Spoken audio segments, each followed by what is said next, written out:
ఏపీలో ఆ ప్రభుత్వం ఉద్యోగులందరికీ శుభవార్త. పదవీ విరమణ వయసు 60 నుంచి 62కు పెంపు.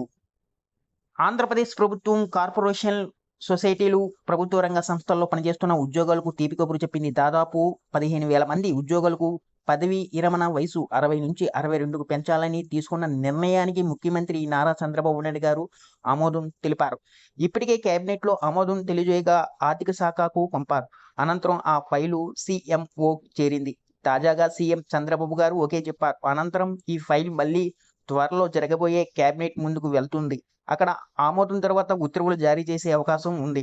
అలాగే సిపిఎస్ కాంట్రిబ్యూటరీ పింఛను పథకం అమలులోకి రాకముందు ఇచ్చిన నోటిఫికేషన్లకు ఎవరైనా ఎంపికైన ఉద్యోగులు కొందరు కొన్ని అనివార్య కారణాలతో సిపిఎస్ అమల్లోకి వచ్చాక ఉద్యోగాల్లో చేరారు. వారందరికీ పాత పింఛను అమలు చేసే ప్రతిపాదనలకు కూడా ముఖ్యమంత్రి చంద్రబాబు గారు ఆమోదం తెలిపారు. ఈ వీడియోని ఎక్కడ స్కిప్ చేయకుండా పూర్తి వరకు చూడండి. లేకపోతే మీకు పూర్తి సమాచారం అందదు. ఎవరైనా కొత్తగా ఈ వీడియో కానీ చూస్తున్నట్లయితే మా ఛానల్ని సబ్స్క్రైబ్ చేయడం మాత్రం మర్చిపోకండి. పదవీ విరమణ వయసు 62,000కు పెంపు, పాత పింఛను అమలుకు సంబంధించి ఇటీవల ఆర్థిక శాఖ నుంచి 2 ఫైల్స్ సీఎంఓకు వెళ్ళాయి. తాజాగా చంద్రబాబు గారు ఆమోదం తెలియజేయడంతో పదవీ విరమణ వయసు 62 ఏళ్లకు పెంచేందుకు లైన్ క్లియర్ అయింది.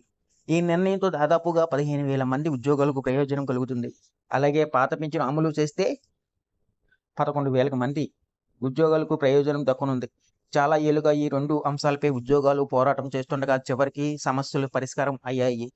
ఉద్యోగులకు ఊరట దక్కింది. త్వరలోనే కేబినెట్లో ఆమోదించి అమలుకు సంబంధించిన ఉత్తర్వులు జారీ చేయనున్నారు. గత ప్రభుత్వం హయాంలో ఉద్యోగుల పదవీ విరమణ వయసు 60 నుంచి 62 ఏళ్లకు పెంచారు. కాకపోతే ఈ పదవీ విరమణ వయసు పెంపు నిర్ణయాన్ని కార్పొరేషన్లు, సొసైటీలు, గురుకులాలు, ప్రభుత్వ రంగ సంస్థలకు వర్తింప చేయలేదు. ఏపీ ప్రభుత్వం సానుకూలంగా స్పందించి పదవీ విరమణ వయసు 60 నుంచి 62కు పెంచింది. అలాగే సిసిఎస్ అమల్లోకి రాకముందు విడుదలైన నోటిఫికేషన్ల ద్వారా కొందరు ఉద్యోగులు సంపాదించారు. కానీ వారంతా సిపిఎస్ అమల్లోకి వచ్చిన తర్వాత విధుల్లో చేరారు. దీంతో వారంతా పాత పింఛను విధానాన్ని అమలు చేయాలని చాలా ఏళ్లుగా కోరుతున్నారు. తాజాగా ఏపీ ప్రభుత్వం పాత పింఛను అమలుకు సిద్ధమైంది. ఈ 2 నిర్ణయాలు ఏపీ ఉద్యోగ సంఘాలు నేత విద్యాసాగర్ స్వాగతించారు. ముఖ్యమంత్రి చంద్రబాబుకు కృతజ్ఞతలు తెలిపారు.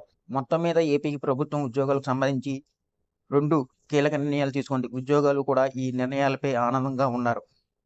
ఈ వీడియో కానీ మీకు నచ్చినట్లయితే ఒక లైక్, సబ్స్క్రైబ్ చేయడం మాత్రం మర్చిపోకండి.